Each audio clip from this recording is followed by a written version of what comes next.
this section, the project responds favorably to some criteria and negatively to others. From the significant amount of dialogue that staff has shared with the community on this item over the course of time, the criteria of cost and precedent are most often mentioned. Correspondence received from the Hindu Temple Board of Directors has indicated that it is their intent to cover all costs associated with implementation of this project. As to the precedent, obviously one could view the precedent set by approval of this action as either positive or negative depending on one's point of view. Various alternatives are proposed and discussed in the staff report. I'd like to just highlight those very quickly for the benefit of the public. Alternatives to the project includes renaming the entire length of the street Persian as opposed to just the section proposed, giving the temple site a Morse address since the temple is actually located at the corner of Morse and Persian. One could rename Persian with a name other than Mandir. One could grant private street status to the temple site, which then could be named Mandir. You could provide enhanced signage, making it easier to find Persian, as that's been identified as one of the issues. One could provide a dual street name strategy, which would include both Persian and Mandir, or the council may elect to take no action at all. To ensure full dissemination and information and participation by members of the community on this project, Community Development Department staff scheduled a series of public outreach meetings. City staff was joined by representatives from Project Sentinel, serving as a consultant to the city, providing facilitation and mediation services. Residents and businesses located on or in proximity to Persian Drive were invited to attend one of these 4 meetings. They were all held in the month of October. In addition to the outreach meetings that I just discussed, there was a series also held and mediated by Project Sentinel directly. These special outreach efforts, initiated by the city and fully supported by the Temple Board of Directors, were offered to enhance dialogue between the Hindu community and residents and businesses in the area.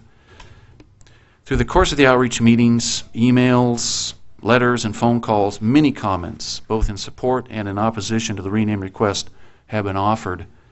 Staff believes that its analysis, as articulated in the staff report, of the effects to the whole of the community resulting from the project to be inconclusive, and as a consequence did not offer a specific recommendation to you.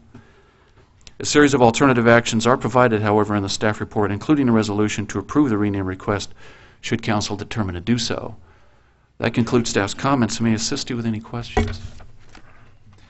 Thank you very much. Questions? Councilmember Risch. Yes, I just have one. Thank you, Mr. Bell, for a fine report. On the staff report talks about that the Hindu Temple has indicated that they would pay all expenses related to the street name change. And my understanding that includes cost to the city as well as to businesses as well. Is that your understanding? That is staff's understanding. The main question, I guess, how would we as the city monitor that, or would we plan to just leave that between the temple in terms of the business cost participation? Would we leave that to the temple, or does staff believe that the city should be actively involved in that? As noted in staff's analysis under this particular cost category, that has not been detailed. If the council has any comments or direction on that, that would be welcome. Otherwise, I might suggest consultation with the applicant on their intentions. Okay. So staff did not make a recommendation in terms of that, or and how to leave that up to the council in terms of our direction to you? No, staff did not. And part of the reason, frankly, is the complexity of a clear determination of what the cost would actually be. Not so much from the city's perspective, because I think we can get pretty close on that, but particularly neighbors, other businesses, and property owners, the effects on them would be take a little time, I think, to determine. Okay. Thank you very much. Thank you very much. Vice Mayor. Thank you, Mayor Fowler. My question was actually along the same lines, Mr. Bell, and also congratulations on a good report. And also for the community outreach that you did on this sensitive issue. It was my recollection that the temple people did volunteer to bear the costs if the name change was approved. I see that staff did not note that, however, in the 5 alternatives in the report. And I believe we were looking at the city of Fremont and the city of San Jose that had made previous approvals. So I guess I'm curious as why that wasn't the fact that the temple was willing to bear the cost of the name change, why that wasn't listed in alternatives. If you could speak to that, please. Just generically, that particular commitment by the Board of Directors was not folded into the specific alternatives.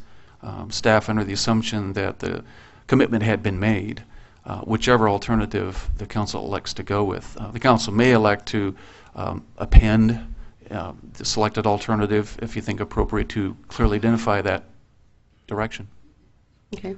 Well, you didn't recommend an alternative, but of the 5 that you listed, you didn't include that as an option. So that's why I was questioning you about that. Understood. Okay, thank you. Very good. Councilmember Reeder. Thank you, Mr. Mayor. Mr. Bell, could you briefly read the criterion that have been established? And I would ask that the public here would listen very closely, because I, for one, am going to be guided by those criterion and would request that any of your comments address the particular criteria that we have established that would determine whether or not we should change a street name. Thank you. Yes, of course. They begin with the number of businesses or residences affected.